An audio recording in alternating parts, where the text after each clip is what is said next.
क्या हाल है सेठ साहब? ठीक हो? एक सिगरेट पैसे ये तो मोस्ट नीना भी चपाला के सलाम आ गया थोड़ी नहीं बताओ अब चलो ना मेरे में पैसे कितने गए वो पैसे देना मगर मंगन लागे वे के तो दीरावन मांगते और तू मांगने लागे वे के तो दीरावन मांगते और तू मांगने पैसे देना सिगरेट दे मत रोड़े बता चल केड़ी रे मारमन और मरे कोई नहीं चपाला मंदिर पर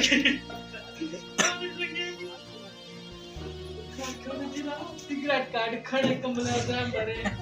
ये दुकानदार पड़े पेन नवाज शरीफ से मंगना शुरू कर रहे हो आओ सही मुझे सिगरेट 5 रुपए की सिगरेट ना दी है 5 रुपए की सिगरेट ना दी है अच्छा चलो तू पागल ही चलो तुम भरूगा